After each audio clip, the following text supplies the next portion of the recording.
आज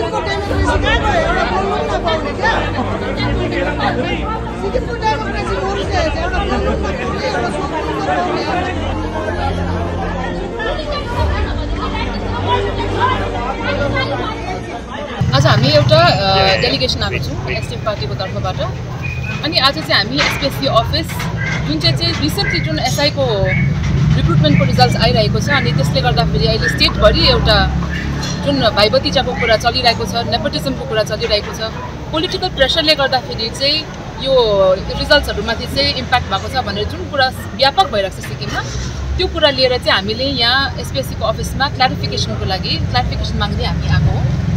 अनि भित्र गएर चाहिँ हामीले त्यो कन्ट्रोलर अफ एक्जाम्स हामीले उहाँलाई भेट्यौँ, किनभने चेयरम्यान आज हुनुहुन्न रहेछ।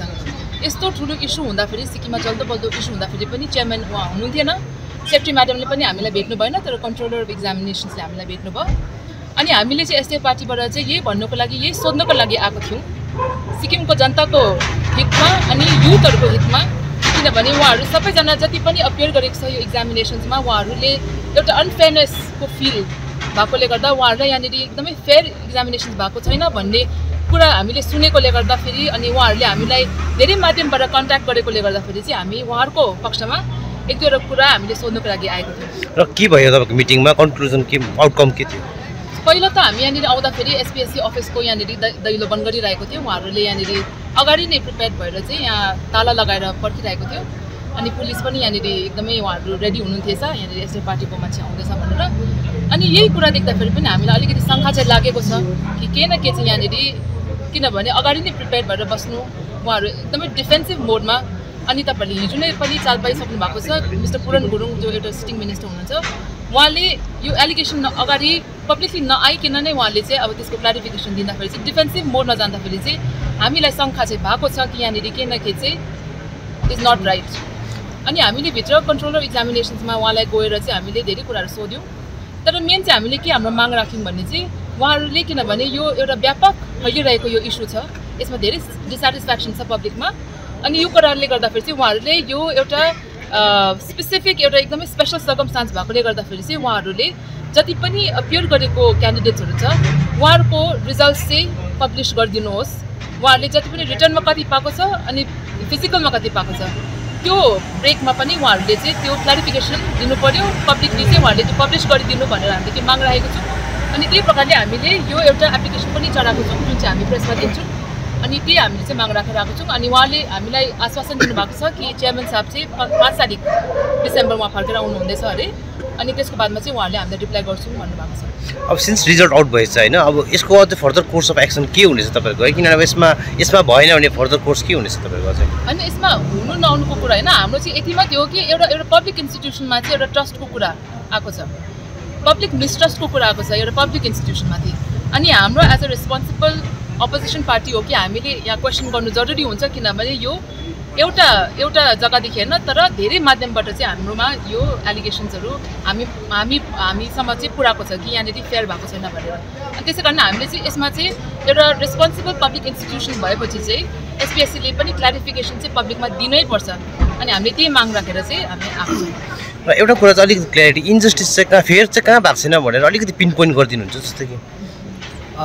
हेर्नुहोस्, म तपाईँहरूलाई उहाँको प्रश्नलाई म उत्तर दिँदै एउटा कुरा के भन्नु चाहन्छु भन्दाखेरि कुनै पनि विद्यार्थीको जीवनमा त्यो विद्यार्थीको पछाडिको उनीहरूको अभिभावकको तपाईँले सपना हेर्नुभयो भने शिक्षा उहाँले जब हासिल गर्छ, शिक्षा आर्जन गर्दाखेरि शिक्षाको धेरै उद्देश्यहरू हुन्छ। ती उद्देश्यहरूमध्ये सबैभन्दा ठुलो उद्देश्य भनेको नोकरी पाउने हुन्छ, चाहे त्यो जुनसुकै तबकाको होस्, जुनसुकै जातिको होस्। तर अहिले सिक्किममा हामीले हेऱ्यौँ भने तपाईँहरूलाई याद छ, तपाईँहरू पत्रकार साथीहरूले नै धेरैचोटि कभर गर्नुभएको छ, मुख्यमन्त्री महोदयले चुनाव अगाडि भन्नुभएको थियो 2 महिना चाहिँ नारा लगाऊ, उहाँको पार्टीको झन्डा बोक र तिमीहरूलाई म इन्सपेक्टर बनाइदिन्छु, नोकरीमा हालिदिन्छु। उहाँले कहीँ पनि भन्नु भएन इन्टरभ्यू बसेर गराइदिन्छु भनेर, उहाँले कहाँ पनि भन्नु भएन। तर अहिले हामी यो हेर्नुहोस्, एसआईको जुन चाहिँ यो कुरा किन उठ्दैछ भन्दाखेरि कुनै पनि कम्पनीमा प्राइभेट कम्पनीको सिइओले चाहिँ तपाईँको सेक्युरिटी गार्ड हायर गरेको होइन। यो भनेको एसपिएससी भनेको राज्यको सबैभन्दा ठुलो निकाय हो जसले एक्जामिनेसन गराएर चाहिँ मेरिट लिस्टमा गर्नुपर्ने हो। तर त्यस्तो नगराएर हेर्नुहोस् त अहिले मुख्यमन्त्री महोदयले अघि मैले भनेको जस्तो के अरे 2 महिना नारा लगाऊ, तिमीलाई नोकरी दिन्छु, इन्टरभ्यूको कुरा कहीँ छैन। र अहिले हेऱ्यौँ हामीले यो एसआईको जब हामीले रिजल्ट हेऱ्यौँ, यो रिजल्ट हेर्दाखेरि त्यो जसले पनि यो पास भएर गए, उनीहरूले थ्रु भए, उनीहरूको हामीले फोटोहरू हेऱ्यौँ भने तपाईँहरूले पनि देख्नुभयो, सार्वजनिक भएको छ। उनीहरूको फोटोहरू हेर्दाखेरि उहाँ वर्तमान मुख्यमन्त्री महोदयको पार्टीको झन्डा बोकेको, कसैले र्याली गरिरहेको होइन, कसैले नाराबाजी गरिरहेको त्यस्तो फोटोहरू हामीले देख्यौँ। र यो चाहिँ के भयो भन्दाखेरि पारी स्याल गराउँदैछ, यता तपाईँको कुखुरा हरायो।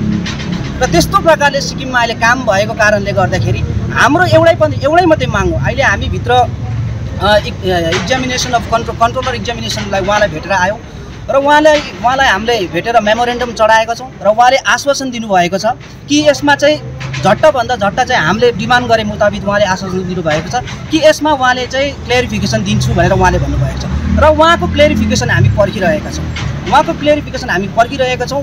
म मुख्यमन्त्री महोदयलाई खास गरेर सरकारलाई अहिले पनि भन्न चाहन्छु, यो कुनै पनि प्राइभेट कम्पनीको चाहिँ सेक्युरिटी गार्ड हायर गरेको होइन, यो एसपीएससीले एसआईको इन्टरभ्यू गरेको। यसमा चाहिँ पारदर्शिता हुनुपर्छ र यसमा कस्तो खालके क्लेरिफिकेसन, कस्तो खालके जवाब एसपीएससीबाट आउँछ, यो एसपीएससीको चेयरम्यान साहबकोबाट आउँछ, त्यो मुताबिक हाम्रो प्रक्रियालाई हामी अगाडि बढाउनेछौँ। यसमा यस्तो कुरा उठिरहेको छ नि कि झन्डा बोक्ने कि नारा लाउने चाहिँ एसपीएससी परीक्षा बस्नु पाउँदैन, उत्तीर्ण गर्न पाउँदैन भन्ने प्रकारको नि प्रश्नहरू, त्यो सरकारले जवाब दिनुपर्छ। किनभने मैले भने नि कुरा मिल्यो नि, झन्डा बोक नोकरी लगाइदिन्छु, इन्सपेक्टर बनाइदिन्छु। सायद उहाँले त्यही झन्डा बोकेको थियो होला। हामी यहाँ तपाईँहरूलाई यो पनि भन्न चाहन्छु, हामी त्यो जतिजना पनि त्यो इन्टरभ्यूमा निस्केका छौँ उनीहरू सबैलाई हामीले दोषियाएको होइनौँ। कतिजना होला त्यसमा हुनसक्छ, सम्भवतः उहाँहरूले साँच्चै नै मेरिट लिस्टमा गएको होला, तर एक दुईजना हाम्रोमा फोन कलहरू आएको छ, हाम्रोमा मेसेजहरू आएको छ। अर्को अचम्मको कुरा त म तपाईँलाई के भनिदिउँ भन्दाखेरि जुन दिन रिजल्ट निस्किनुको 2 दिन अगाडि हेर्नुहोस् है, रिजल्ट निस्किनु अब पर्सि छ, आज जस्तो पार्टीहरू दिएको पनि कुराहरू हामीले सुन्दैछौँ। म चाहिँ एसआईमा पास भएँ भनेर चाहिँ त्यस्तो कहाँबाट आयो कन्फिडेन्ट, कहाँबाट यो कुराहरू लिक भयो? र यसले गर्दाखेरि चाहिँ हामी क्लेरिफिकेसन पर्खिरहेका छौँ। त्यो क्लेरिफिकेसन हेरेर चाहिँ अब यहाँले तपाईँले भन्नुभयो नि के अरे कुन चाहिँ पार्टीको हुन्छ हुँदैन, त्यो सरकारले जवाब दिनु पर्यो। सरकारले अहिलेसम्म केही जवाब दिएको छैन। फुटबल खेल्दै गर्दाखेरि कुनै कसलाई गएर माइक यसरी लगेर त्यहाँनिर दिएको हुँदैन, फुटबल खेलेको त्यस्तो प्रकारले हुँदैन। अफिसियली सरकारकोबाट पनि अफिसियली आउनु पर्यो। त्यो अफिसियली सरकारकोबाट केही यस्तो स्टेटमेन्ट नआउँदाखेरि चाहिँ आज हामी यहाँ आएका